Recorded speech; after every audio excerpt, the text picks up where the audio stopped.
El viento de la tarde raspaba las tablas blanqueadas del granero como uñas cansadas, levantando remolinos de polvo que parecían memorias que nadie terminaba de reclamar. En la loma, la casa principal del rancho Los Madrigales resistía con su fachada de adobe rajado y un techo de tejas que crujía a cada soplo, como si en cualquier instante fuera a deslizarse entero y caer sobre el porche. Adentro olía a cuero secándose y a caldo recalentado, a pesar de que ya no había carne suficiente para perfumar nada. Clara Madrigal, de rostro firme y ojos que alguna vez fueron transparentes y ahora permanecían vigilantes, examinaba una gotera oscura que serpenteaba por la pared interior. La mancha rodeaba el marco del retrato de su difunto padre, Simón, cuya mirada pintada parecía juzgarla igual que cuando vivía. Llevaba semanas posponiendo la reparación, esperando que alguno de los peones viejos regresara. Pero nadie volvía. Los rebaños se habían diezmado después de la última sequía, y los hombres preferían buscar fortuna en minas improvisadas mucho más al norte. El cielo prometía otra noche de ventisca seca que no traía agua, solo más polvo que se filtraba por la techumbre. Clara suspiró, tomó la escopeta descargada, más costumbre que defensa, y salió al porche. Entonces lo vio, un hombre flacucho, de caminar ladeado pero constante, acercándose por el sendero como si midiera cada paso para no gastar energía extra. El sol del ocaso le hacía brillar los pómulos huesudos y marcaba sombras hondas bajo unos ojos que observaban todo sin mostrarse ansiosos. El caballo que guiaba de la rienda, un tordo manchado y exhausto, arrastraba los cascos levantando polvo ligero, casi resignado.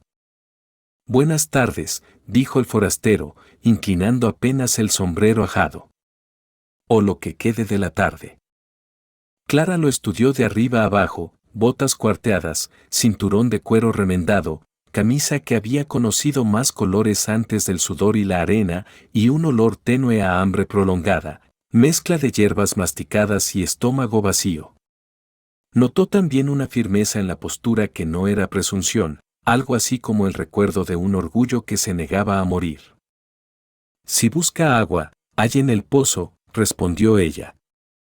«Si busca trabajo, no hay casi nada que pagar». El hombre tragó saliva, lenta la nuez, como si hasta eso doliera. «Busco un techo que no me caiga encima esta noche», contestó. «Y vi que el suyo está a punto de hacerlo. Puedo arreglarlo. A cambio acepto comida. Después, sigo camino». Clara guardó silencio. El viento hizo vibrar una teja floja y un sonido hueco rodó hasta perderse. «¿Nombre?», preguntó. «Me llaman Elías. Otros me llamaron de formas que no vale la pena repetir. Elías basta. Yo soy Clara. No tengo ayuda. Las vigas ceden. No hay dinero que le sobre a nadie aquí». Elías posó la mirada en el ángulo donde el techo se hundía. Sus ojos estrechos calcularon. «Necesito un martillo, clavos que no se hayan oxidado por completo, y tablas que todavía no se hayan apolillado. Con eso lo sostengo hasta que llegue la lluvia verdadera. Me pagará con un plato caliente y», su voz vaciló, quizá avergonzada, «un pedazo de pan si queda». El silencio posterior fue casi un acto de misericordia de parte del viento. Clara reparó en las manos del hombre, no temblaban, aunque estaba claro que no comía bien desde hacía tiempo. Manifestaba una calma que no correspondía a la necesidad física. Y ese detalle despertó en ella una curiosidad punzante. Cuando uno pasa hambre, suele suplicar con los ojos. En Elías no había súplica, solo una especie de serena espera, como si supiera que tarde o temprano todo lo que debía llegar, llegaría, y él solo tenía que mantenerse de pie hasta entonces. «Si miente sobre sus habilidades me costará más tejas», dijo ella al fin. «Y no puedo perder ninguna». «Si miento, no me dará la cena», respondió él, y por primera vez esbozó una sonrisa apenas torcida. «El trato se sostiene». Clara asintió. Lo condujo detrás del granero donde quedaban 2 pilas de tablas apiladas bajo una lona dura y reseca. Elías levantó la lona y escogió tablones como quien escoge cartas de una baraja. No desperdició ni una mirada en material inútil. Cuando encontró un martillo de mango medio astillado, lo giró en la muñeca, tanteando el peso, y lo aceptó. Cargó el puñado de clavos en un paño. Subiré antes de que oscurezca por completo, dijo, y se encaramó a la escalera apoyada a medias en un tronco y a medias en la pared. Mientras ascendía, Clara notó una leve rigidez en su pierna izquierda. No era reciente, la forma en que el muslo se endurecía y soltaba indicaba una vieja herida o fractura mal soldada. Aún así, subió con destreza. Desde arriba, Elías observó la extensión del valle en sombras dalinas. El sol se recortaba en llamas apagándose, y por un instante, Clara sintió que el forastero medía no solo las tejas, sino la historia entera de la casa. Como si supiera algo. Se sacudió esa idea: el hambre produce pensamientos extraños. El primer golpe del martillo resonó metálico, firme, marcando un ritmo que, a falta de música, llenó el espacio entre los latidos de la tarde y la noche. Clara fue a la cocina.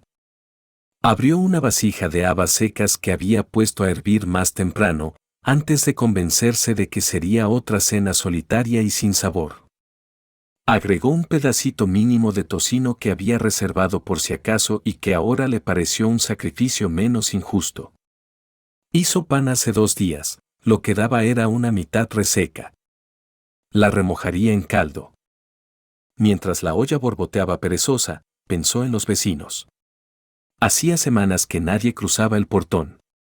Antes del entierro de su padre, la casa se llenaba de voces. Después, el silencio fue apretando como soga húmeda. Algunos decían, murmurando, que Clara se había quedado con papeles que no le pertenecían, documentos que su padre escondía en un cofre, y que por eso ciertos hombres rondaban en la distancia midiendo tiempos. Eran rumores que ella había decidido ignorar. Sin embargo, esa tarde, al ver a Elías, un escalofrío antiguo le recorrió la espalda, como si cada rumor hubiera adelantado el compás de algo inevitable. El martilleo paró. Clara salió. Elías se inclinaba sobre una viga nueva que encajaba con sorprendente exactitud. Al verla, palpó la superficie, satisfecho. La estructura cede más en el centro. No es solo la lluvia anterior, alguien puso peso donde no debía, comentó. ¿Peso? ¿Cómo qué? Como cajas, baúles, quizás sacos de grano que no estaban llenos de grano. La madera se hundió por presión constante y puntual, no por humedad generalizada. Clara entrecerró los ojos. ¿Usted puede saber eso solo mirando? Puedo sentirlo con la palma cuando apoyo el cuerpo y la tabla responde. Hay marcas de arrastre y polvo barrido en rectángulos. Significa que se movieron objetos pesados hace no tanto. La observó entonces, sin acusación. No es de mi incumbencia. Solo le digo que reforzaré esos travesaños para que no colapsen de dentro hacia afuera. Clara sintió un latido extraño en el cuello. Las cajas. Se había prometido a sí misma no subir nunca más al altillo desde la noche en que su padre, delirando, la obligó a sostenerle una lámpara de aceite mientras él guardaba paquetes envueltos en lienzos ennegrecidos por años. Nunca preguntes, hija, había dicho, respirando difícil. El techo guarda el peso que no quiero en la tierra todavía. Habían pasado meses. Ella, en su temor y luto, no volvió allí arriba. ¿Había alguien más subido? ¿Quién arrastró? ¿Quién se atrevió? ¿Algo más? Preguntó, esforzándose por sonar neutra. Sí, dijo Elías. Cuando termine, y si hay algo que usted quiera bajar de allá, debería hacerlo antes de que pase otra semana seca. Si llega viento fuerte, no responderé por las tablas antiguas. ¿Por qué me aconseja? Porque quiero mi plato caliente sin tener que bajar corriendo en la medianoche a evitar que se abra un boquete. Comer con calma es un lujo que valoro. Hubo un brillo sutil de humor en sus palabras y Clara se permitió exhalar una pequeña risa que le sorprendió a la propia garganta. La noche cayó azul profundo alrededor de la figura recortada sobre el tejado. Elías siguió trabajando con una precisión silenciosa. Cuando descendió, sus manos estaban ennegrecidas y un hilo de sudor le surcaba la sien. No pidió agua, fue directamente al pozo, bombeó con movimientos pausados y bebió como quien dialoga con la frescura. En la cocina, Clara vertió las habas y el trozo de pan remojado en un plato hondo. Colocó la fuente en la mesa. Elías entró, se detuvo un instante en el umbral, como tomando medida del interior, de la chimenea apagada, de las sillas vacías. «Siéntese», dijo ella. «No tengo más». «Tiene lo suficiente», replicó, y se acomodó sin descortesía, pero con una prudencia física como si cada articulación tuviera memoria propia de antiguas caídas. Tomó la primera cucharada despacio. No devoró. Saboreó. Eso llamó poderosamente la atención de Clara. Un hambriento devora antes de que se lo quiten. Él no actuaba como presa en peligro. Era otra cosa, comer parecía un ritual medido que devolvía a su cuerpo un orden interno. ¿De dónde viene?, preguntó ella al fin. De donde ya no queda sombra, respondió. Dao Sur primero, luego del este polvoriento. No encontrará un mapa que lo dibuje como lugar. Se dibuja solo como ausencia. Eso no responde nada. Responde lo que interesa. El resto son anécdotas que no le servirán para que mañana esté más segura. Alzó la vista. En cambio, usted necesitando techo, eso sí es concreto. Y tal vez haya algo más que no me dice. Clara apretó los labios. Las palabras de su padre, no preguntar, no abrir, le martillaron la sien. Porque ahora, con las vigas reforzadas, el altillo reclamaba su atención como un rumor que vuelve. Usted habla como si supiera leer a la gente, dijo ella. No leo. Sus dedos giraron la cuchara. Escucho el silencio que dejan. El suyo pesa casi como las cajas allá arriba. La frase la atravesó. Una parte de ella quiso expulsarlo de la casa y otra parte sintió el alivio extraño de ser notada sin adornos. Agradeció que él no insistiera. Terminó de comer. Clara le señaló un catre en una habitación lateral que antes usaba un peón viejo ahora ausente. Mañana revisaré la parte trasera del techo, anunció él. Y la unión con la chimenea antes de que el frío llegue de veras. Está bien. Él se detuvo a la puerta del cuarto improvisado. ¿Habrá algo que deba saber? ¿Visitas no anunciadas? ¿Vecinos con costumbre de entrar sin tocar? No. Nadie viene. Una sombra de amargura cruzó su voz. El rancho se volvió un sitio que se rodea, pero no se pisa. Elías inclinó la cabeza, como registrando un dato táctico.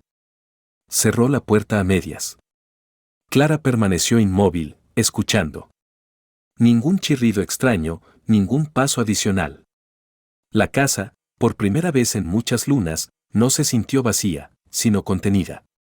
Se preguntó si al aceptar a un forastero había abierto la puerta a problemas peores o a una forma nueva de sostener el peso de los días. Horas después, la luna parecía un cuenco mal llenado sobre el horizonte. Clara subió, por fin, las escaleras angostas hacia el altillo. Llevaba una vela protegida con la palma. El aire olía a polvo rancio.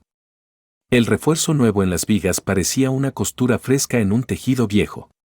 Las cajas estaban allí, sí, pero desplazadas respecto de su recuerdo, unas más centradas, otras con surcos recientes. Elías tenía razón, alguien había movido peso no hacía mucho. Se arrodilló ante el baúl de hierro pequeño que su padre guardaba en el centro del conjunto. El candado colgaba, cerrado. Tentada, rozó el metal frío. Recordó la respiración débil del viejo aquella noche y su susurro: si un día el cielo suena como si quisiera quebrarse, baja todo o perderás algo más que maderas. El techo no se había caído. Aún. Pero ahora había otro factor, un hombre que dijo escuchar silencios. Sintió que la primera fisura verdadera no estaba en las tejas, sino en la muralla que había levantado alrededor de esas cajas. Apagó la vela con un soplo firme y descendió sin abrir nada. Intentó dormir en su cuarto, pero los pensamientos, como caballos sin rienda, la mantuvieron alerta. Entre sueños y sobresaltos, oyó una vez la voz baja de Elías, quizá hablando en su delirio de hambre o recordando, apenas un murmullo que no alcanzó a entender. Esa mínima fragilidad entre sombras contradecía su aplomo, y la conmovió. El amanecer llegó con un resplandor de cobre pálido filtrándose por la ventana rota de una esquina. Clara se incorporó antes que el gallo viejo de algún vecino distante se atreviera a cantar. Recorrió el pasillo y vio la puerta del cuarto entreabierta. El catre estaba ordenado con extraña pulcritud para alguien que llevaba la vida en el polvo. Sobre la mesa improvisada descansaba, alineado, el martillo. Y junto a él, un pequeño objeto envuelto en tela áspera que ella no había visto la noche anterior. Lo tomó. Dentro, había un clavo de longitud inusual, pesado, de forja fina, con una muesca lateral deliberada. Parecía parte de una serie, no un clavo corriente de los que ella guardaba. ¿Él lo trajo? ¿Lo encontró en su techo? Sintió un estremecimiento que le recorrió la espalda hasta el cuero cabelludo. Porque en ese instante entendió que Elías no solo había observado el techo, había encontrado algo. Y elegir dejarle ese clavo sin palabras era una invitación a que ella preguntara, o una advertencia velada. Dos caminos se abrían, y ninguno era inocente. Desde fuera, el primer golpe del día resonó, Elías ya estaba arriba, antes que el sol completara su ascenso.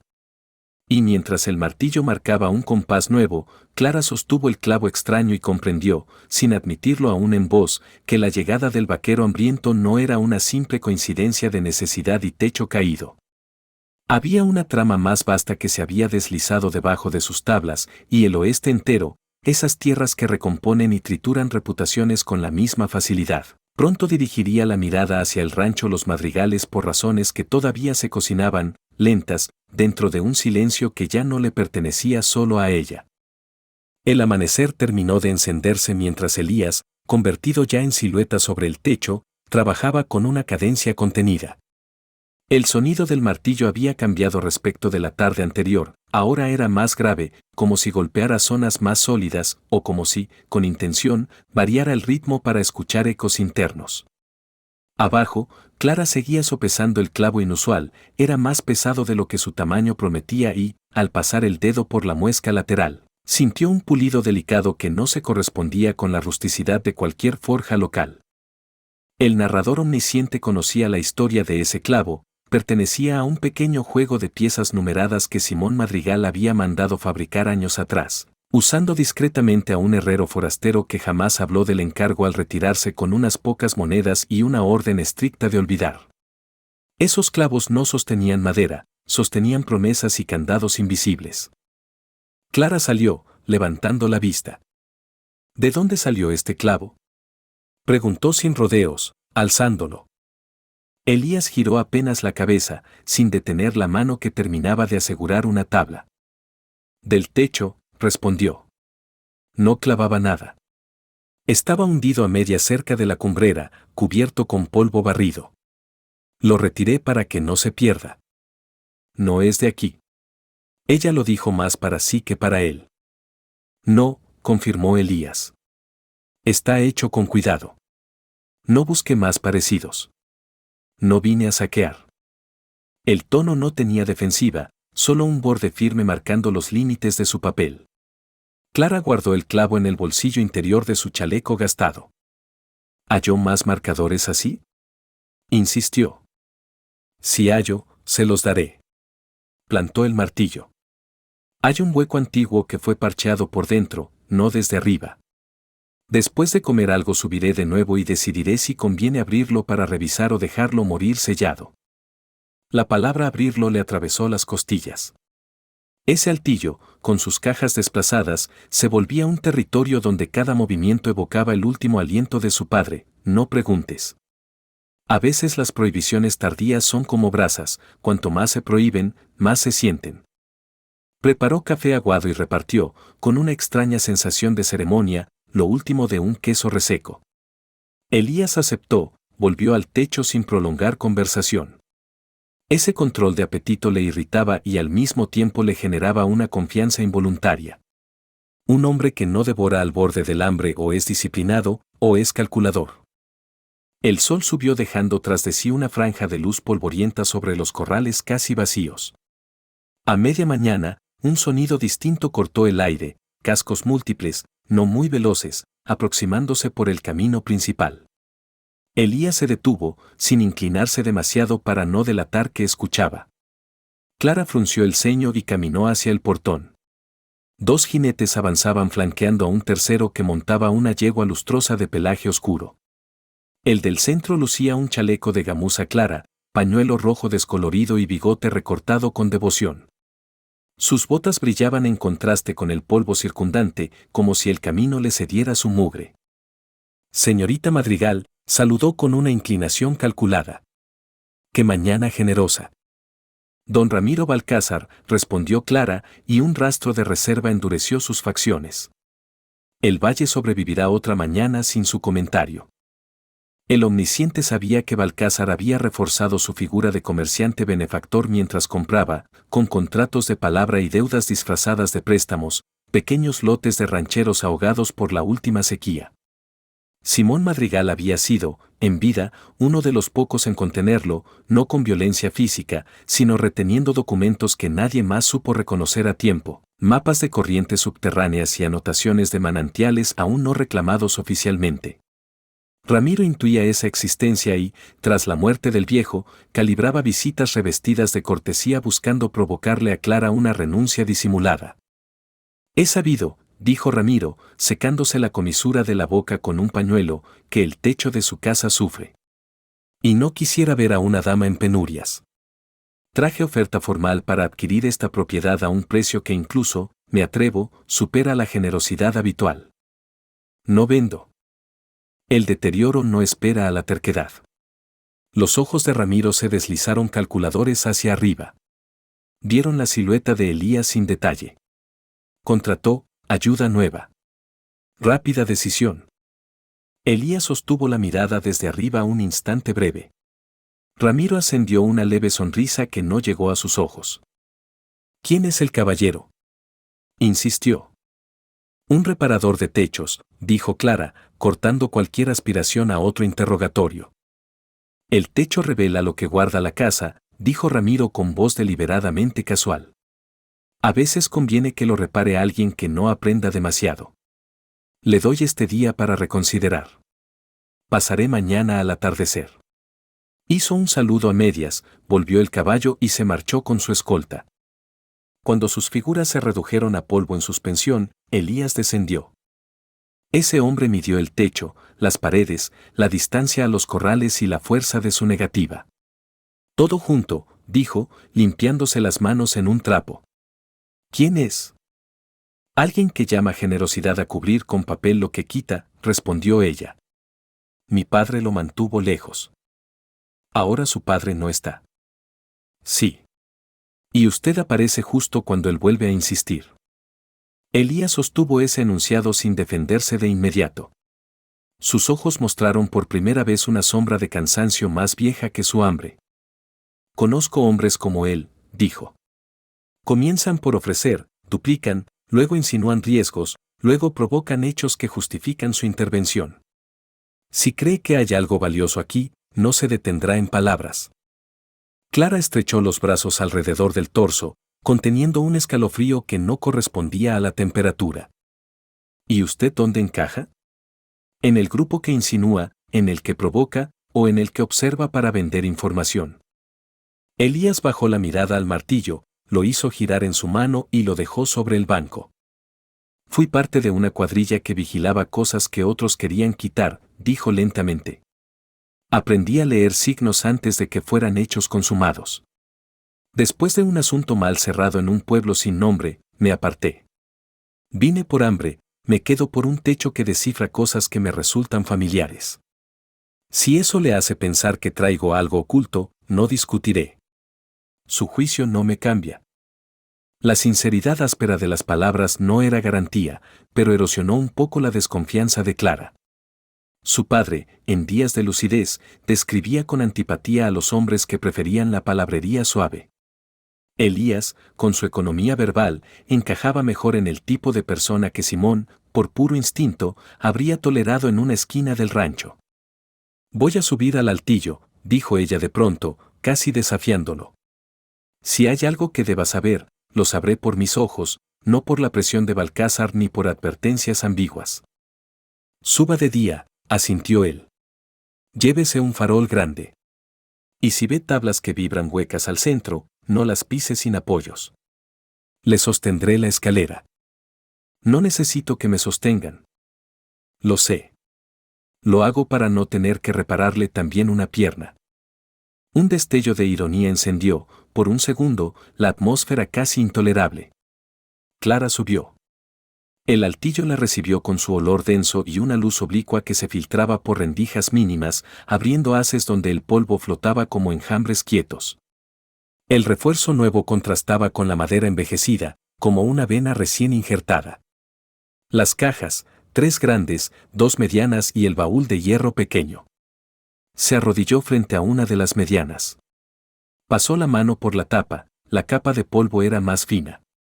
Elías tenía razón, habían sido movidas con posterioridad a la última tormenta, lo deducía por el patrón de grumos de tierra adherida. El narrador sabía que, semanas atrás, una figura solitaria, un hombre joven enviado por Ramiro, se había colado mientras Clara bajaba al lago seco buscando roca mineral. Ese intruso había logrado entrar por una ventana lateral mal trabada, forzando apenas, y había desplazado las cajas intentando localizar el baúl. No lo abrió. No supo cómo. Y se retiró antes de ser descubierto, dejando un plan a medias. Ese fracaso aumentó la obsesión de Balcázar.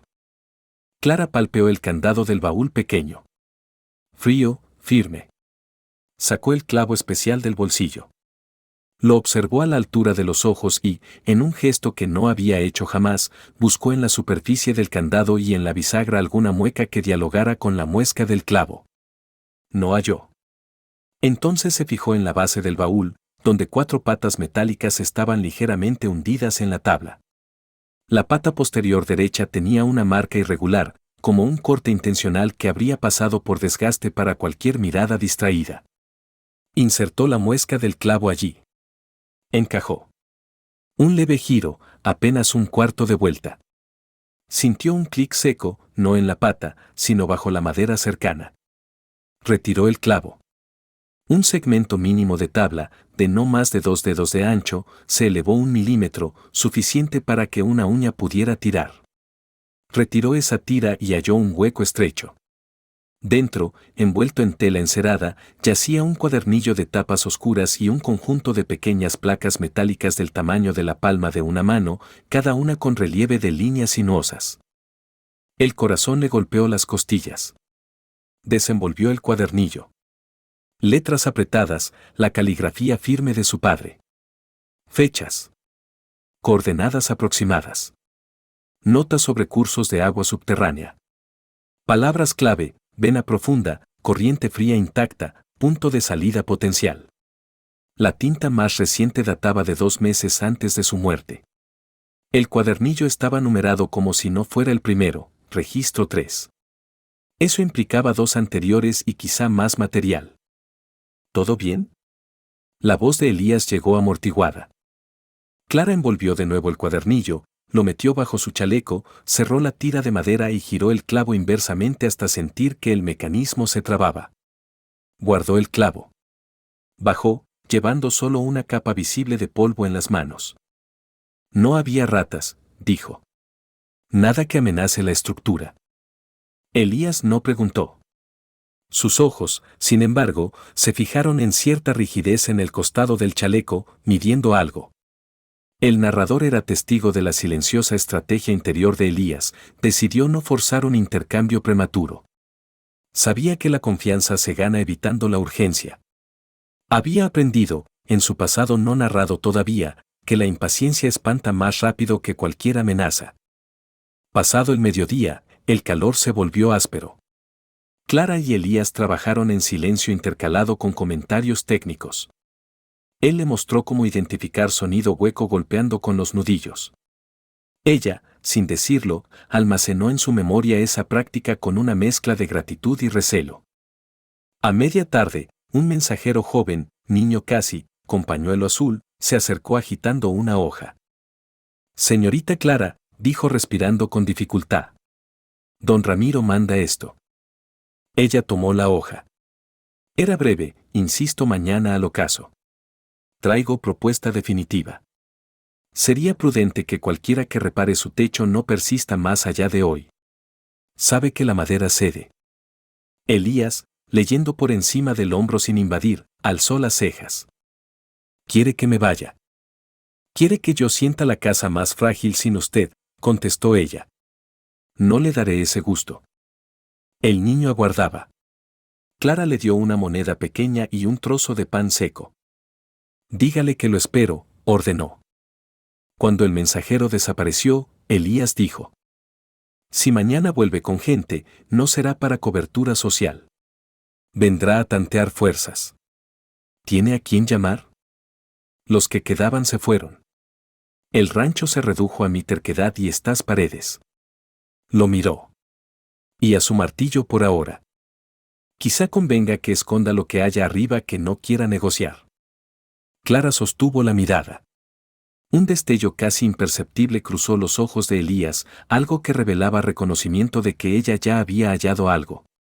Pero, en vez de presionarla, se dirigió al pozo y empezó a llenar cubos, alineándolos bajo el porche. «¿Qué hace?», preguntó ella.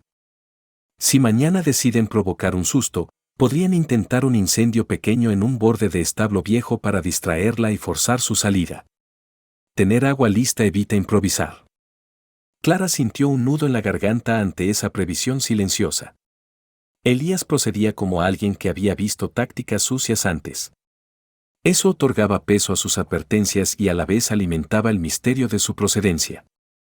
El sol bajó lentamente, instaurando sombras largas que parecían dedos inspeccionando el rancho.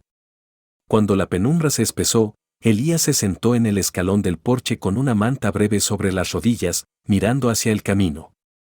Clara salió con 2 tazas de infusión de hierbas. «No queda café», advirtió. «Esto calienta igual», dijo él, aceptando la taza. Compartieron un silencio que no fue incómodo. Clara, de reojo, observó el perfil de Elías recortado contra un cielo lila. Había en sus facciones algún rasgo, la línea recta de la nariz, la forma en que apretaba la mandíbula cuando escuchaba lejos, que de pronto le pareció vagamente familiar. Desechó el pensamiento como una sugestión nacida de la soledad. Elías, entretanto, meditaba si comunicarle que ciertos gestos suyos, al recoger el cabello o medir distancias con los dedos, le recordaban a un hombre al que había observado fugazmente años atrás en una negociación áspera, Simón Madrigal. No era momento. Aún no. Más entrada la noche, un ruido leve se deslizó desde los corrales, un chasquido de madera, luego el resoplar contenido de un caballo desconocido. Elías se levantó sin brusquedad. «Quédese», susurró. «Es mi rancho», replicó ella, levantándose también y tomando la escopeta descargada. Se movieron en paralelo, sombras aprendiendo a coordinar. Al llegar a los corrales vieron, a contraluz del débil resplandor lunar, una figura agachada junto a la cerca, intentando cortar un tramo de cuerda donde todavía se almacenaban aperos viejos. El intruso, sorprendido por el crujido accidental de una tabla bajo el pie de Clara, lanzó una maldición sorda y corrió hacia un caballo ensillado que aguardaba más allá. Elías estuvo a punto de lanzarse, pero evaluó la distancia y decidió no arriesgar una persecución inútil en la oscuridad. El forastero montó y se perdió entre matas. «No vino a robar cuero», dijo Elías. Quería medir respuesta. Ver si alguien vigilaba. «Pues ahora sabe que sí», replicó Clara, apretando la escopeta. «Y que no disparamos». Eso puede interpretarlo como debilidad o como contención calculada. Elías inclinó la cabeza. «Mañana deberán elegir mostrar fuerza o astucia». Regresaron a la casa. Clara, Antes de dormir, sacó a escondidas el cuadernillo y lo escondió no en su cuarto, sino dentro de una olla de barro casi sin usar, cubierta con un paño y harina, truco doméstico que pocos hombres curiosos revisarían por pudor a desordenar cocina. El clavo volvió a su bolsillo. El narrador sabía que la pieza metálica era llave de más de una cavidad, cada muesca correspondía a posiciones específicas en otras cajas que todavía no exploraba. Pero la verdadera revelación que empujaría la historia hacia un giro aún no había emergido a la luz. Estaba escrita en otra parte, esperando el instante exacto para quebrar las certezas.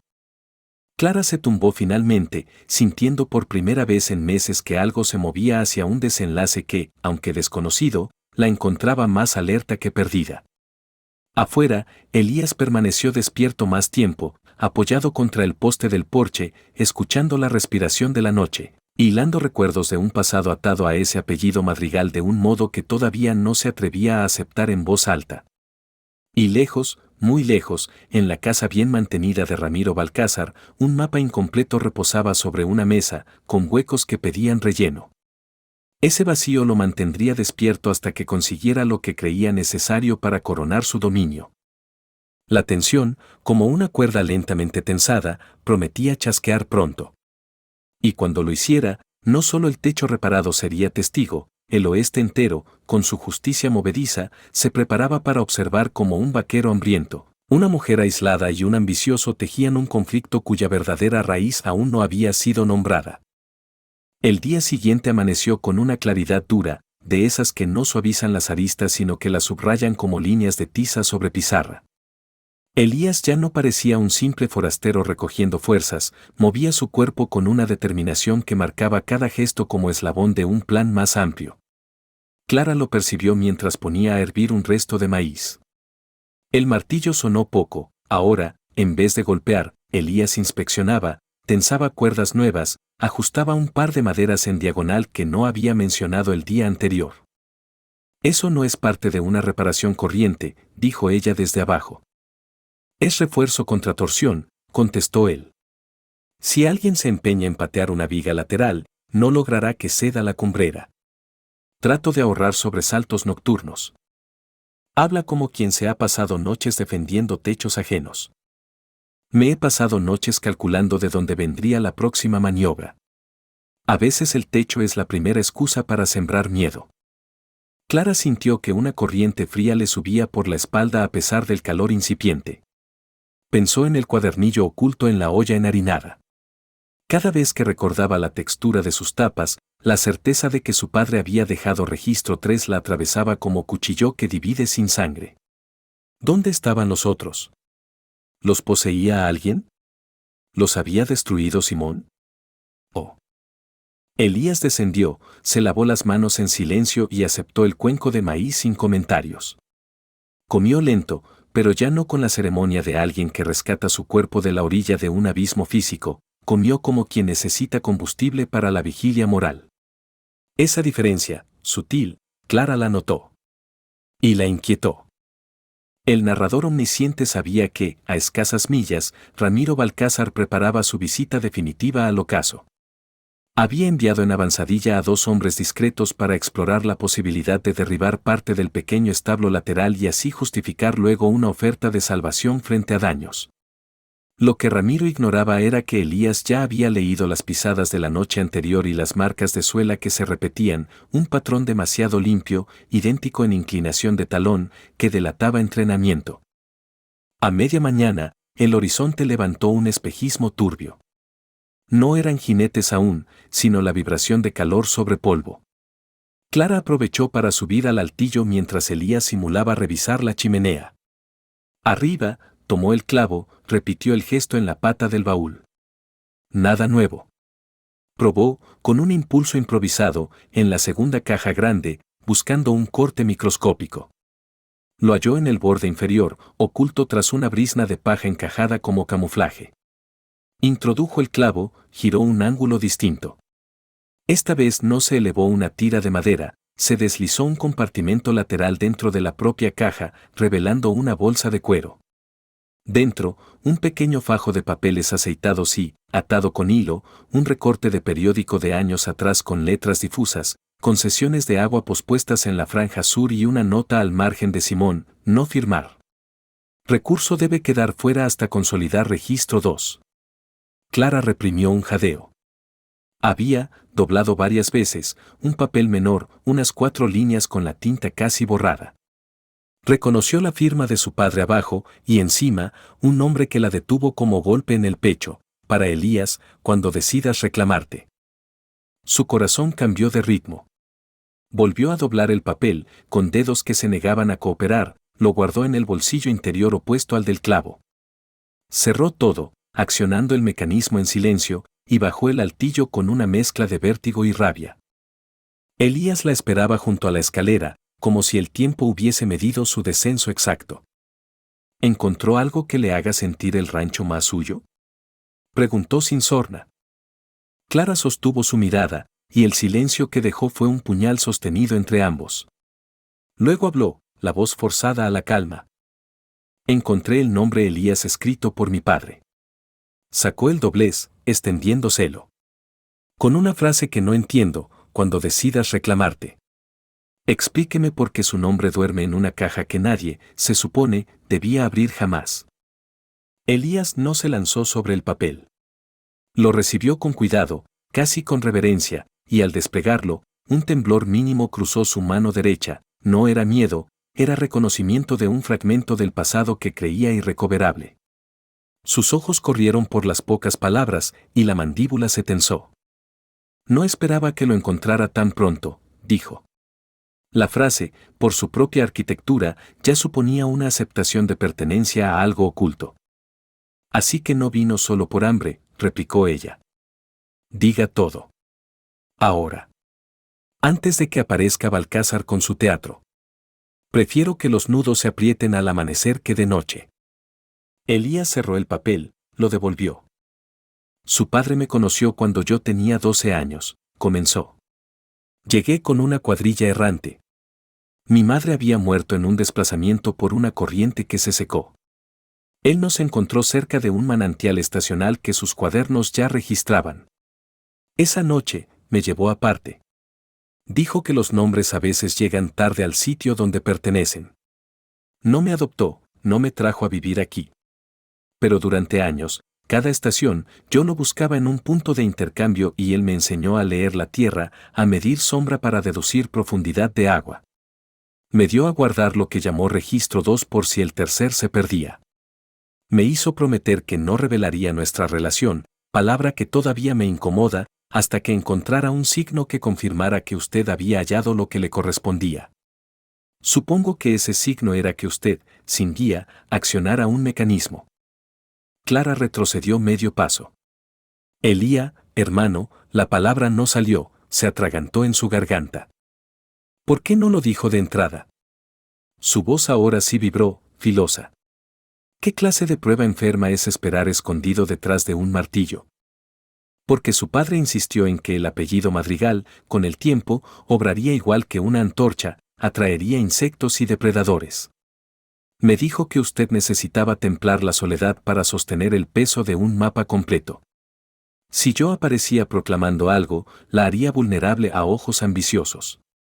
No reclamé nada. Traje hambre verdadera. Bajó la mirada. El plan era presentarme con más claridad cuando el riesgo externo se manifestara sin ambigüedad. El riesgo ya cabalga hacia aquí con nombre de Ramiro. Pero usted aceleró el proceso hallando mi nombre. ¿Quiere que le crea que mi padre organizó esa crueldad? Sus ojos se humedecieron, no de ternura sino de traición redoblada. ¿Qué decidió que su hija debía cargar meses sola para templarse? Elías sostuvo la dureza de su mirada. Aceptó la acusación sin escudo. Creo que su padre subestimó el desgaste humano del aislamiento, dijo. Lo vi en sus manos la última vez, temblaban, pero seguía escribiendo. Dijo, ella mirará a la tierra como quien descifra un código, no como quien la hereda por costumbre. La soledad purifica ojos. Yo no discutí. Era mi error.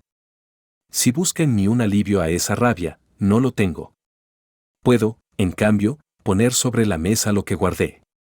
Sacó del interior de su ropa una cartera plana envuelta en piel reseca. Al abrirla surgieron 3 placas metálicas adicionales, parecidas a las que Clara vio la víspera, con relieves más densos. Registro 2 no es un simple cuadernillo. Es una plantilla de corrientes subterráneas. Combinadas con las suyas, revelan un manantial profundo no reclamado formalmente. Eso es lo que Balcázar sospecha. No tiene cómo probarlo sin los registros. Por eso busca forzar venta antes de que usted sepa que sostener esta tierra es sostener la llave de agua para medio valle. La revelación se expandió en la habitación como humo espeso que obliga a toser. No era solo un forastero con habilidades, era un depositario de un legado secreto, un hijo periférico, un testigo de una parte de Simón a la que Clara jamás tuvo acceso. Su padre había estado repartiendo, por razones estratégicas o por falta de fe en que una sola persona resistiera, pedazos de un mapa vital. El gran recurso que mantenía su postura frente a Ramiro no era orgullo vacío, era agua. Agua oculta. Eso reconfiguraba cada conversación, cada mirada esquiva del viejo en sus últimos meses. ¿Y registro y? Preguntó Clara, la voz ronca. No lo tengo, respondió Elías. Nunca lo vi. Supuse que lo destruyó, o lo dejó en manos de alguien más antes de confiar en mí el segundo. Tal vez lo escondió aquí en un lugar que ni usted ni yo hemos activado. O alguien lo tomó antes de morir. Clara inhaló hondo, luchando contra la sensación de que el piso se inclinaba. Lo que me pide entonces es que reordene mi duelo sobre otra base. Papá no era solo un viejo terco. Era un estratega que fracturó su herencia deliberadamente. Y que usted, su aprendiz, vino a completar un rompecabezas a mis espaldas para ver si yo era digna. ¿Entiende el veneno de esa narrativa? Lo entiendo, dijo Elías. No vengo a imponerla como gloriosa. Vengo a ofrecerle que la rechace o la use. La elección ahora es suya. Si decide quemar estas placas, lo aceptaré. Si decide exponerlas, la arriesga. Si decide guardarlas y defender la tierra, me quedo hasta que el riesgo ceda. El silencio posterior fue largo. Se oyó a lo lejos un halcón describiendo un círculo. El sol avanzaba hacia el mediodía, y el giro enorme, el reconocimiento de un lazo de sangre o de una fraternidad irregular, cambiaba el peso del aire. Clara cerró el puño alrededor del papel con el nombre Elías. Ese gesto evadía cualquier abrazo o rechazo explícito, era su forma de aplazar el veredicto afectivo mientras decidía el táctico. No lo aceptaré como hermano solo porque mi padre escribió su nombre, dijo al fin, cada palabra medida. Pero aceptaré su ayuda si no hay teatro sentimental. Aquí no hay tiempo para los lazos tardíos. Aquí hay un hombre que quiere vaciar estas paredes de sentido y un mapa a medias. Eso atendemos hoy. Elías inclinó apenas la cabeza. Trato aceptado. Una vibración minúscula, apenas un relieve nuevo en la atmósfera, quedó flotando, la posibilidad de que, tras la tensión, germinara algo parecido a confianza. Todavía no, latería a la sombra durante el resto de la jornada. La tarde se estiró con preparación silenciosa. Elías enterró, bajo una hilera de piedras, las placas adicionales envueltas en tela de aceite, dejó solo 2 a mano, suficientes para mostrar un señuelo si algo obligaba a exhibir pruebas sin entregar el conjunto. Clara, por su parte, movió discretamente el cuadernillo a un escondite distinto, bajo un doble fondo improvisado en un cajón de harina. Esparció la superficie con un cuchillo para que pareciera no tocada recientemente. Alrededor del rancho, el viento comenzó a cambiar, trayendo olor a cuero curtido y a tabaco barato, presagio de visitas. El sol, descendiendo, se tornó disco ámbar deformado por el polvo. Y, casi puntuales al anuncio vanidoso de la carta, aparecieron en la entrada 5 jinetes, Ramiro al centro, 2 hombres a cada lado. Esta vez traía, además del pañuelo rojo, una carpeta de cuero. Su sonrisa tenía los bordes tensos, había calculado un escenario y se disponía a representarlo con convicción. Señorita Madrigal, entonó, desmontando con una elasticidad que pretendía juventud. Traigo la propuesta definitiva, compra inmediata, traslado a la ciudad con una asignación anual y la promesa de conservar el apellido Madrigal asociado a estos linderos en la memoria local. Nadie perdería honra. usted ganaría paz. Elías permanecía unos pasos detrás, martillo en mano, no como arma, sino como recordatorio de funcionalidad. Los ojos de Ramiro pasaron sobre él con un destello molesto, la presencia seguía allí a pesar de la sugerencia indirecta de desalojarla. No vendo, dijo Clara. Lo dije ayer, lo repito ahora. Su obstinación, en otro contexto, sería admirable, replicó Ramiro. Pero me preocupa lo que la noche puede traer. He recibido rumores de que merodeadores cruzan estas tierras. Sería una tragedia que un accidente acelerara la ruina. Ya probó un tanteo nocturno, intervino Elías con voz contenida. No midió lo que quería. Traer más hombres hoy solo aumenta el polvo, no la legitimidad. Ramiro giró lento, enfocándolo como si calibrara un insecto que de pronto mostraba aguijón. No le he preguntado a usted, reparador. Yo tampoco le he pedido permiso para hablar, contestó Elías, sin subir el tono. Ese intercambio, breve, tensó los hombros de los escoltas. Ramiro alzó una mano, conteniendo impulsos. Madrigal, dijo entonces, recuperando su ropaje de cortesía, le haré un último ofrecimiento. Si mañana, a esta misma hora, su respuesta sigue siendo negativa, consideraré que prefiere enfrentar las contingencias sin compañía estructurada. Y me retiraré de cualquier intento de protección. Lo que ocurra después será resultado directo de su decisión. Clara percibió la amenaza envuelta en terciopelo. No respondió de inmediato. El narrador sabía que el juego de Ramiro consistía en sembrar la idea de un inminente peligro externo para luego justificar acciones propias como intervención preventiva. Si fracasaba hoy la negociación, probablemente forzaría algún incidente para volver con manos supuestamente limpias. Mañana obtendrá la misma respuesta, dijo Clara finalmente. Puede ahorrarse el viaje. Ramiro sostuvo la mirada un segundo más de lo que la etiqueta exigía. En ese breve lapso, notó, sin comprender, un cambio leve en la postura de ella, una nueva tensión consciente, no de quien resiste a ciegas, sino de quien ha descubierto un recurso. Eso encendió una alarma interior. Su sonrisa se afinó. Entonces hasta nunca, mintió, girando sobre el talón y montando. Se alejaron en fila, levantando una nube áspera que, iluminada por la luz sesgante del ocaso, pareció una cortina bajo la cual el escenario se reacomodaría para el próximo acto. Cuando el polvo comenzó a dispersarse, Clara soltó el aire contenido.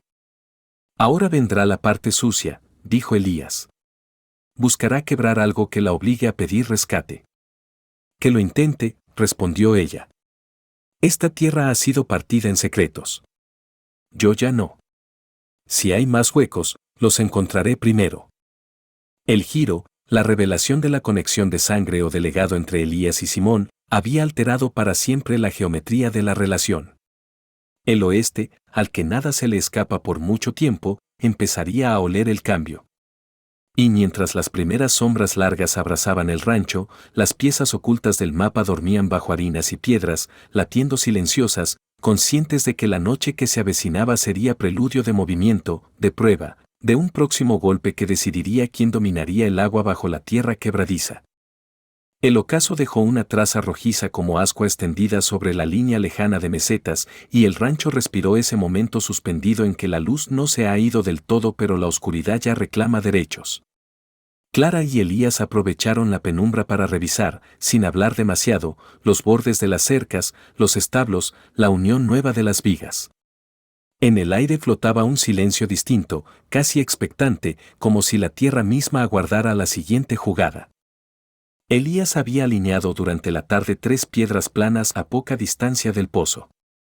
Ahora las giró apenas con la punta de la bota, calibrando la posición. Clara observó el gesto. ¿También esas piedras sostienen secretos?, preguntó, cansada de sorpresas.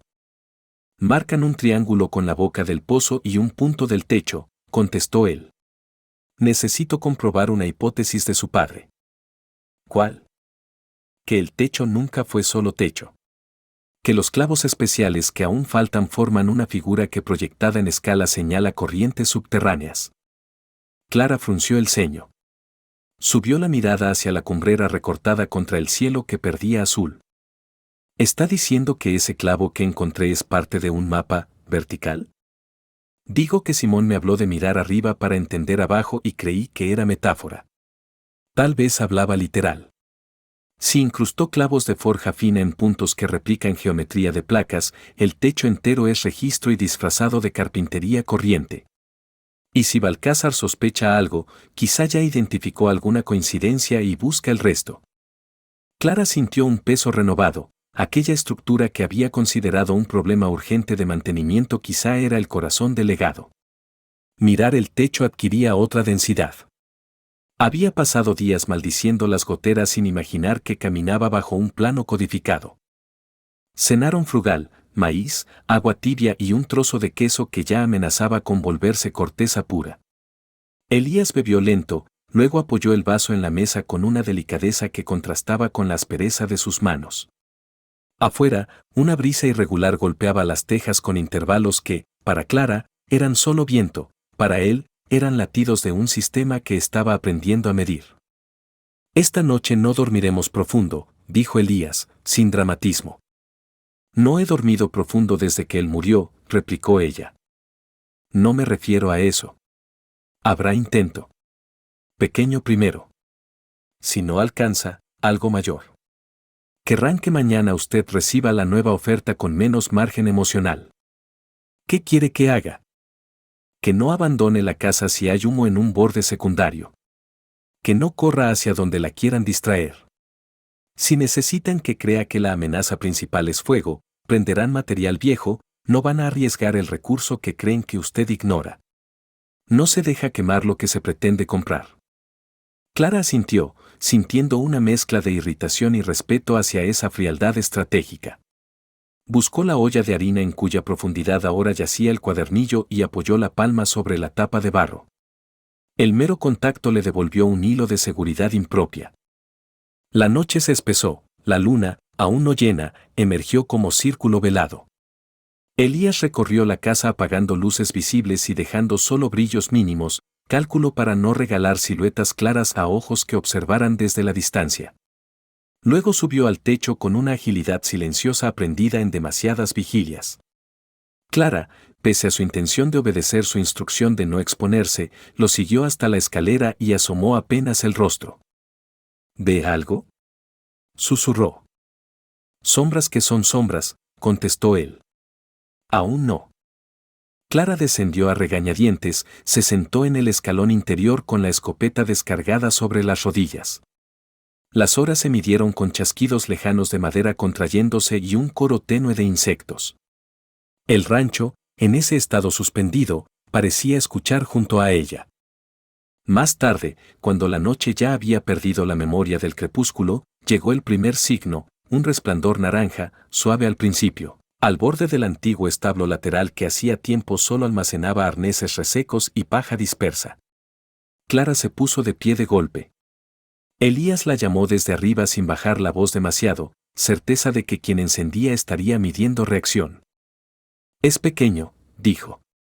Balde, no corriente de pánico. Clara corrió hasta los cubos alineados, arrojó agua con precisión aprendida en faenas menos tensas. El fuego, insuficiente aún para agarrar con fuerza, siseó y cedió dejando humo acre. Un caballo desconocido resopló en la distancia, luego el galope breve de retirada. Elías descendió en 2 movimientos. Exploración inicial fallida, diagnosticó. Probarán otra cosa. O desistirán hasta mañana. Necesitaban medir si usted salía corriendo sola hacia el borde y dejaba casa sin vigilancia. No mordió el anzuelo. Eso les complica el ritmo. ¿Quiere que me felicite por no correr como una asustada?, contestó ella, con los nervios vibrando. Quiero que sepa que su control ahora pesa más que cualquier arma. El humo persistente impregnó la ropa. Clara sintió un arranque de náusea que mezclaba adrenalina y memoria. Su padre, la noche en que tosía de manera parecida, cuando guardó los paquetes en el altillo. Recordar ese momento le encendió otra clase de fuego interno, un resentimiento hacia la manera parcial en que él le había administrado confianza. Miró a Elías, que vigilaba de nuevo el horizonte con ojos entrecerrados. Cuando esto pase, dijo ella, habrá cuentas internas. La sabrá, aceptó. Y será justo. La madrugada avanzó con una calma engañosa. Pero, cerca del punto en que la noche comienza a aflojar su agarre, un chasquido seco vibró desde el costado norte de la casa, no donde habían atacado antes. Fue seguido por un segundo sonido de madera forzada. Elías giró la cabeza inmediatamente. Ahora sí, murmuró. No es fuego. Intentan la ventana lateral alta, la que cede con palanca. Clara apretó el arma inútil, sabía que no tenía munición porque la pólvora fresca se había agotado meses atrás. La portaba por gesto de postura. Elías se deslizó por la sombra interior hasta la habitación contigua y se situó bajo la ventana. Escucharon la sutil vibración de una herramienta insertándose en el marco. El narrador omnisciente reconocía la pericia de quien operaba, no era el joven torpe de la primera incursión, era alguien entrenado, quizá principal en el círculo de Balcázar, decidido a lograr lo que tentativas menores no habían conseguido. Un susurro, casi inaudible, se filtró, rápido. Otra voz contestó con un gruñido breve. Elías alzó la mano, señal distinta a Clara, espera. Luego, con un movimiento brusco pero calculado, empujó hacia arriba la hoja interior de la ventana justo cuando la palanca ejercía tensión. El intruso, no esperando resistencia desde dentro en ese momento exacto, perdió equilibrio y golpeó el borde con el antebrazo. Soltó una exclamación ahogada. Elías aprovechó para sujetar su muñeca a través del marco. No lo arrastró dentro, tampoco trató de sacarlo. Lo inmovilizó en un punto neutro que convertía cualquier tirón en dolor controlado. Escucha, dijo Elías con voz baja. Este lugar ya no está ciego. Dile a tu patrón que la llave que ansía no se compra con amenazas pequeñas. Y que cada intento revela más de sus métodos que de nuestras debilidades. Retira la herramienta. Vete. O te dejo este brazo sin fuerza para sostener brida mañana. Silencio. El intruso emitió una respiración acelerada y, tras un segundo de vacilación, soltó la palanca, se zafó con un giro que evidenció entrenamiento y se perdió en la noche. Hubo un segundo galope cerca, confirmando que no había venido solo. Elías cerró la ventana, reforzó el travesaño y apoyó la frente un instante en la madera, breve gesto de agotamiento sin dramatismo. ¿Por qué lo soltó?, preguntó Clara, a medio camino entre la gratitud y la rabia contenida. Porque entregar un hombre lesionado obliga a una escalada inmediata. Prefiero que vuelvan a debatir estrategia. Ese debate nos da horas. Horas dan margen para terminar de descifrar el techo. La calma posterior no era verdadera paz, pero era margen. Elías subió de nuevo al tejado antes de que la primera luz gris difuminara las sombras. Clara lo siguió esta vez hasta la tercera tabla desde la cumbrera, donde había retirado polvo a conciencia. Mire, dijo él. 3 clavos de forja común formaban una línea leve. A un costado, a distancia exacta igual a la longitud de la placa menor, un hueco circular ínfimo que hasta entonces ella había ignorado aparecía. Elías extrajo el clavo especial del bolsillo de Clara, ella, sin objetar en ese momento, se lo entregó e insertó la muesca. Giró. Nada se movió alrededor. Pero, unos palmos más allá, una teja vibró con un chasquido seco. La levantó. Debajo, protegida con un fragmento de cuero adherido, había una lámina metálica más grande que las otras, con incisiones reticuladas y un símbolo central, una espiral abierta marcada con 3 puntos en el borde. Registro y, dijo Elías con un susurro que cargaba mezcla de triunfo y respeto. Estuvo sobre tu cabeza todo este tiempo. Clara sintió un golpe interno. El techo que había detestado se revelaba como contenedor del núcleo. Acarició la lámina con la yema, estaba fría a pesar de la temperatura ambiente. Las líneas, al combinarlas mentalmente con la memoria de las placas que Elías había mostrado, formaban un patrón que ahora, por primera vez, dejaba de ser abstracción para ella. Esto no solo marca nuestro pozo, dijo, siguiendo con la mirada las incisiones. Marca 3 salidas potenciales fuera de nuestras cercas. Exacto. Si activas explotación sin criterio, secas los manantiales de pequeños lotes vecinos. Esa es la otra razón por la cual él fragmentó la herencia, evitar que alguien sin paciencia activara todo a la vez y volviera a la comunidad contra el apellido. Necesitas modular. Abrir aquí, esperar, medir, desviar presión. Clara comprendió. El legado no era un arma unilateral. Era una responsabilidad calibrada que, mal usada, generaría resentimiento general y haría a Ramiro parecer héroe si intervenía para equilibrar. Simón no solo había protegido un recurso de manos codiciosas, la había protegido a ella de la tentación de una victoria rápida que la aislaría de cualquier futuro apoyo humano. La emoción que ascendió desde su pecho no tuvo forma uniforme, era duelo reconfigurado, ira, alivio, orgullo doloroso y un rastro de compasión tardía por un padre que, en su intento de cuidar, había herido por omisión. Sus ojos se humedecieron. No se permitió un llanto abierto, solo dejó que 2 lágrimas resbalaran sin ruido. Bajemos esto, dijo. Lo esconderemos distinto a los demás. Y mañana, cuando él regrese, no negociará con una mujer que resiste por costumbre, sino con alguien que entiende el tablero. ¿Cuál será tu jugada? Preguntó Elías. No revelarle que lo tengo completo. Mostrarle grieta suficiente para que crea que puede presionar, pero no tanto como para que opte por quemar el campo. Y mientras lo sostengo en conversación, tú identificarás sus hombres y su posición. Si suelta amenaza directa, tengo algo que decirle. ¿Qué? Que el recurso, mal sacado, dejará sed a quienes él pretende comprar mañana. Que si insiste, haré público lo que sé para que los vecinos lo miren como enemigo colectivo, no como benefactor. No le conviene ser odiado en esas mesas donde firma deudas. Elías asintió lentamente, evaluando efectos colaterales. Es audaz. Requiere voz firme y que él crea que no blufeas. No estoy blufeando. La dureza en la voz de Clara no era teatral. Guardaron la lámina entre 2 tablas en un compartimento improvisado bajo la cocina, lugar que Ramiro despreciaría por considerarlo demasiado doméstico para albergar un secreto técnico. Elías, antes de tapar, se detuvo. Necesito que escuches algo sin verlo como imposición, dijo.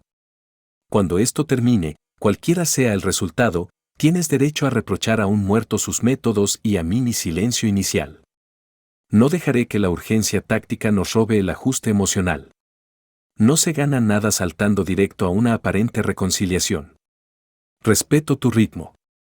Habla como si todas las partidas de tu vida hubieran terminado mal por apresurar emociones, respondió ella. Varias terminaron incompletas, aceptó. No repetiré. La mañana, al fin, se abrió paso con una luz pálida que resbaló sobre el adobe. A lo lejos, una polvareda temprana anunció movimiento. Clara endureció la postura y se alisó sin pensar un mechón rebelde. Elías comprobó por última vez las piedras trianguladas. El rancho Los Madrigales ya no era el mismo escenario interno, ahora sostenía bajo suelo y techo el mapa completo, la promesa de agua que podía moldear el porvenir del valle y la inminencia de un choque donde no habría jueces formales, solo decisiones ahí, frente al polvo y a las miradas tensas de hombres que medían su propia hambre. La tensión se condensó en el instante previo a ver figuras definirse en el horizonte.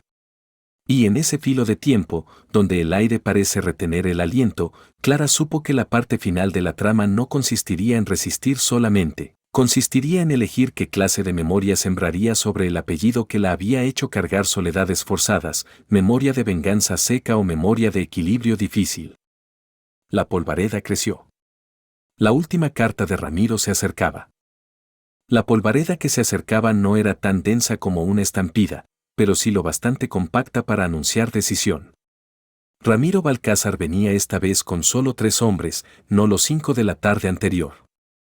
El narrador omnisciente comprendía la lógica, menos acompañantes permiten aparentar que el asunto se resolvería con sensatez privada, sin exhibir fuerza abierta que pudiera volverse en su contra si algo se torcía. Un gesto de confianza simulada que buscaba desarmar.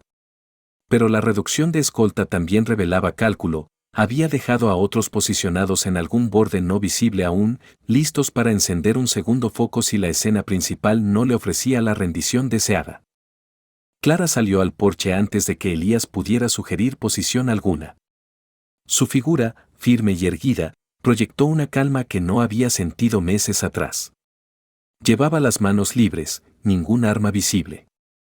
Elías, unos pasos detrás, cargaba el martillo, herramienta, sí, pero cargada de un simbolismo nuevo, el objeto que había traducido un techo en mapa. Ramiro detuvo el caballo a la distancia justa para no entrar en el polvo flotante que lo separaba y poder leer rostros. Sus ojos recorrieron a Clara, midieron el brillo sereno, y un leve frunce cruzó su frente antes de ser borrado por sonrisa ensayada. Señorita Madrigal, entonó. Vine a recoger su reconsideración. No hay reconsideración que recoger, respondió ella. Hay, en cambio, algo que debe comprender antes de insistir. Usted no está comprando paredes ni ganado disperso. Está intentando comprar aquello que, mal manejado, levantaría a todo el valle contra el comprador. ¿Qué ganaría adquiriendo tierra acompañada de hostilidad colectiva? Ramiro sostuvo la sonrisa, pero el músculo junto a su ojo izquierdo vibró apenas. No dramatice un simple acto de transferencia. El valle necesita administración eficiente. Usted ha resistido sola con recursos menguantes.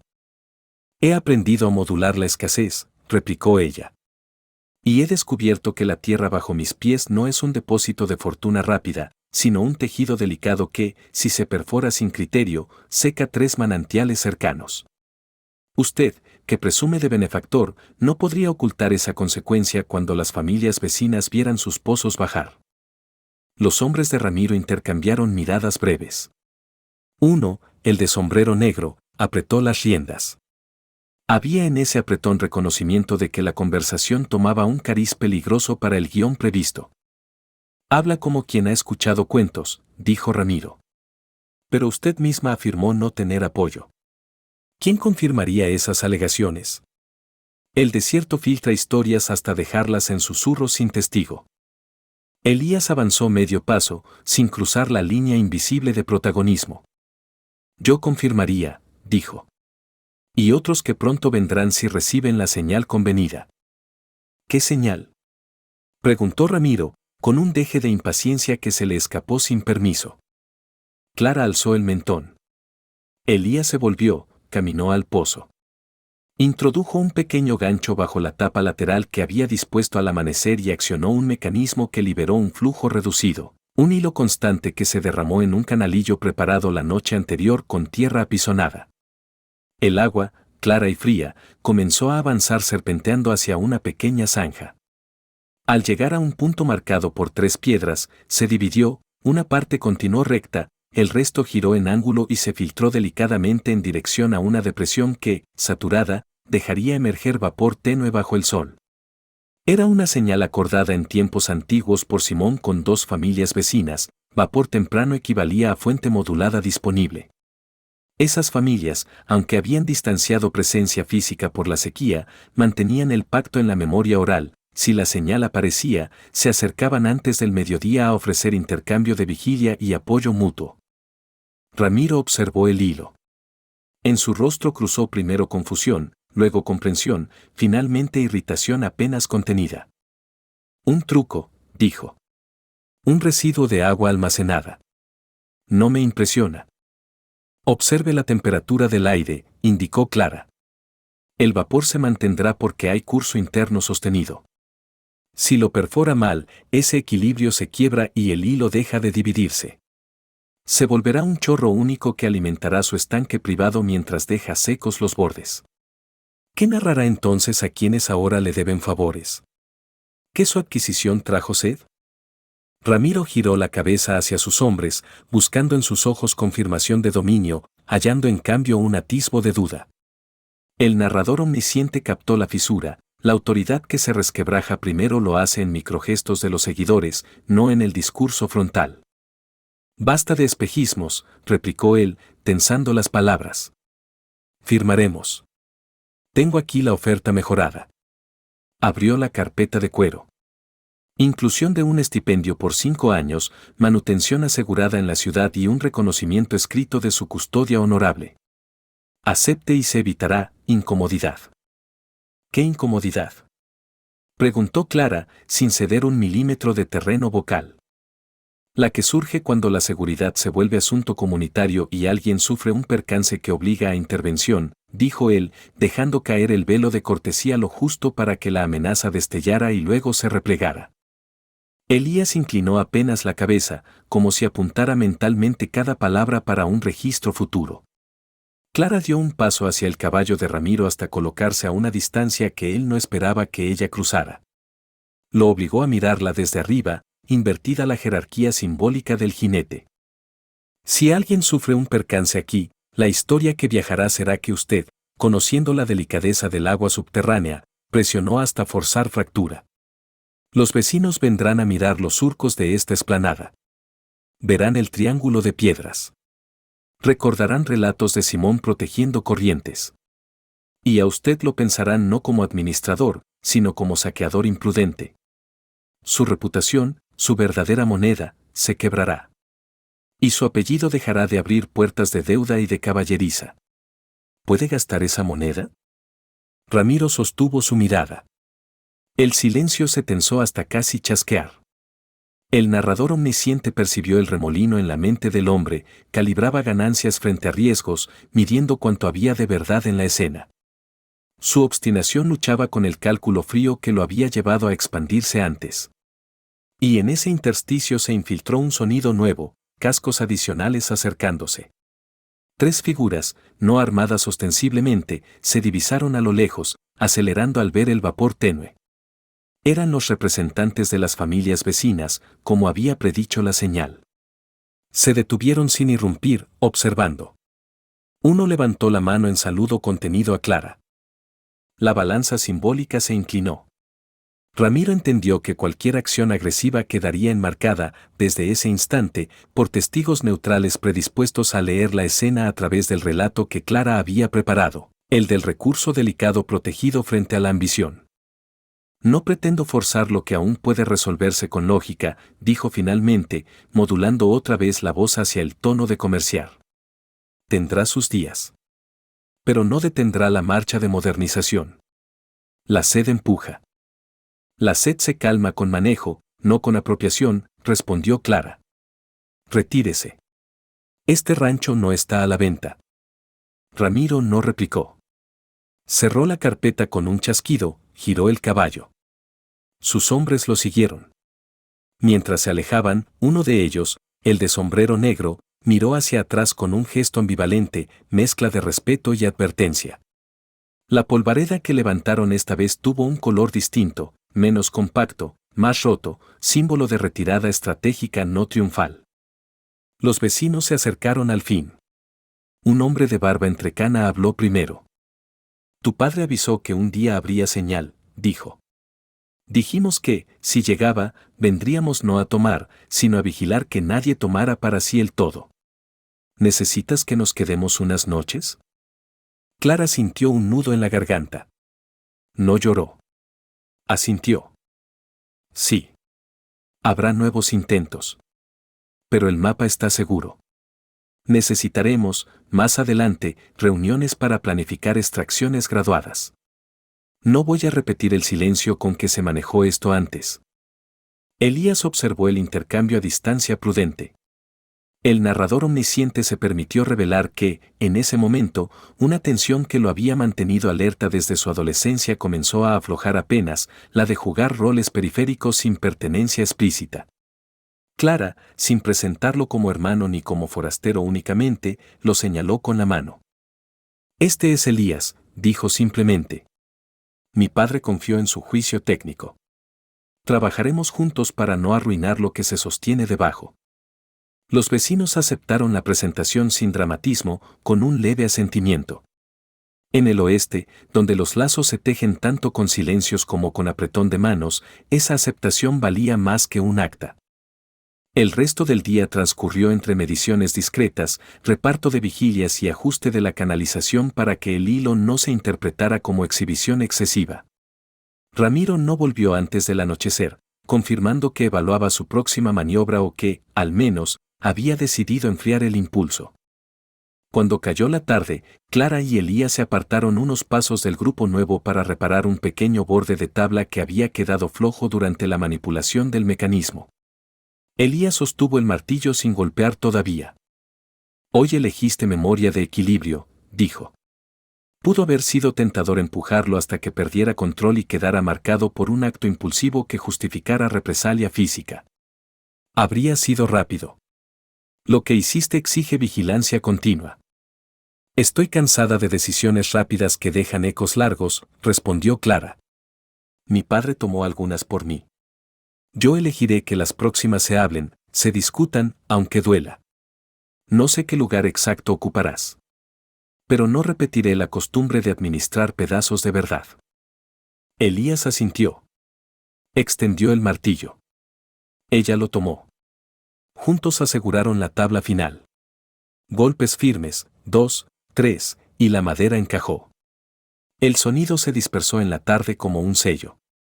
El narrador omnisciente, que había seguido cada giro, contempla ahora el contorno nuevo, un rancho que ya no es reino de silencio fragmentado, sino nodo de una red incipiente de manejo compartido. Un ambicioso que se retira con la reputación ligeramente fisurada y obligado a recalcular, un vaquero que llegó con hambre y reveló un linaje de responsabilidades más que de sangre, una mujer que reconvirtió duelo y resentimiento en una forma exigente de custodiar. No hubo disparo final ni duelo de plaza. Hubo negociación afilada, presión ambiental y la amenaza social como herramienta de freno. En ese oeste sin tribunales formales presentes, la justicia se ejerció en la frontera de la palabra firme y la vigilancia mutua. Esa noche, el cielo se cubrió de estrellas densas, sin nubes que las velaran. Clara salió al porche.